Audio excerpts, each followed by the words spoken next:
The irony is not lost on those in the know that this parade begins with a bunch of clowns and law enforcers. Global networks like CNN, rightly called the Clown News Network, have so thoroughly hoodwinked the masses with the morphine drip of fake stream, brain-numbing, state-funded propaganda that the clowns serve as almost an in-your-face, arrogant reminder from the powers that shouldn't be that they have Americans by the balls. The most popular holiday parade in America, the Macy's Thanksgiving Day Parade in New York, has been a Big Apple tradition since 1924, attracting more than 3.5 million people to the streets of New York City each year, as well as 50 million TV viewers nationwide. The Macy's Thanksgiving Day Parade has become so synonymous with the Thanksgiving tradition in New York City that it's often shortened to the Macy's Day Parade. But with no dry powder left in Macy's keg, the flailing and failing doomed department store, which celebrates its 95th year this season as the premier parade sponsor, serves as the paradoxical analogy to the Title 28, Section 3002, 15A federal corporation and the sinking of the ship that was once America, the bright, shining city on a hill. And I'm serious about that federal corporation statement. Even by the legislators' own words, the United States isn't and hasn't been merely a country for a long, long time now.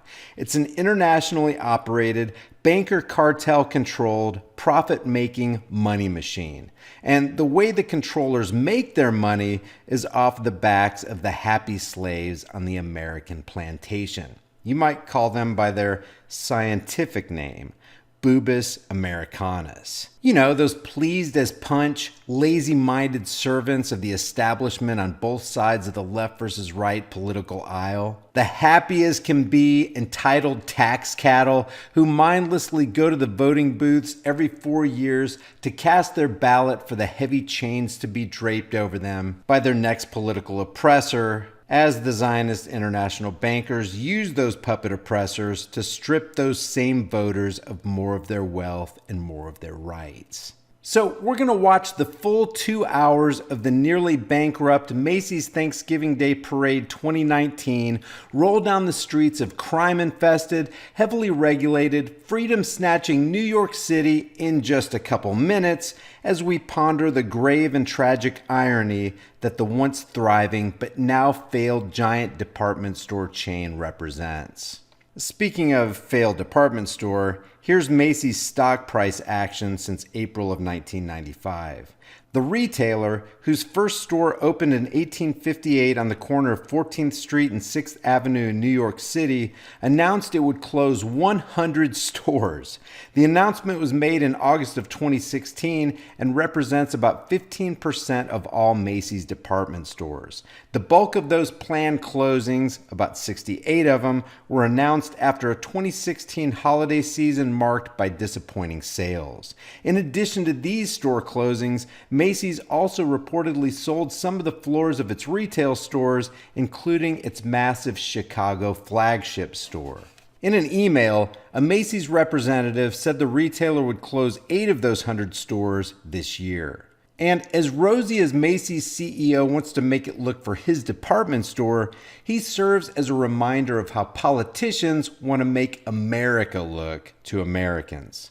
Don't worry, they tell the crowds. We're as strong as ever. We'll weather the storm. Little do the people know that the storm has already passed, the wealth is already gone, the debt is too much to handle, and future unborn generations have been thrust by the leaders in whom these people pin their hopes into the abyss of suffocating transgenerational debt slavery, to the tune of over $23 trillion. Counting unfunded liabilities, that number shoots up to over $120 to $150 trillion. Americans, while they claim to revere the likes of a Ben Franklin or Samuel Adams or Thomas Jefferson, have thrown their freedoms away faster than the town drunk throws his pocket change down for the cheapest bottle of wine. Franklin rightly said, those who would give away a little essential liberty for a little promised political security deserve neither liberty nor security.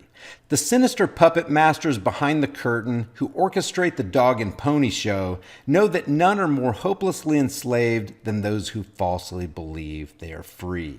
And believe me, most of the people you see applauding here in the streets of New York City falsely believe they are free as they continue to spend their precious time and laboring energies for a petro and narco dollar-backed fiat currency Federal Reserve note of debt. While those who control the levers of power profit handsomely from the labor of those too lazy-minded to rise up and sniff the smelling salts of truth and reality. It's truly difficult to free fools from the chains they mindlessly revere. The reason we're where we are as a people is because, ironically, people become comfortable with their chains and view them as symbols of liberty when nothing could be further from the truth. See, freedom has a price, and most people aren't willing to pay that price to obtain or even to hold on to that freedom. And that price is eternal, unwavering vigilance. And indifference to this notion is the means by which the people have and will secure their own oppression. And if you're too lazy to fight for and hold on to those liberties, what liberties we have left anyway, then Samuel Adams has some stinging words for the snowflake mob who want to keep drilling holes in the bottom of this sinking ship. If you love wealth greater than liberty, the tranquility of servitude rather than the animating contest of freedom, go home from us in peace. We seek not your counsel or your arms. Crouch down and lick the hands that feed you. May your chains sit lightly upon you, and may posterity forget that you were our countrymen. Guys, it's time to leave the pansies in their field of dreams, roll up our sleeves like men, and fight for what's right in this world as we protect ourselves and our families from the psychopaths who want to take what's left of our liberties. If you guys enjoy videos like this, subscribe to the channel, hit the bell notification icon, give them a thumbs up, and share them with everybody you know. That's the only way channels like this can combat YouTube's censorship and suppression algorithms. I'll see you guys in the next heavily censored shadow ban video.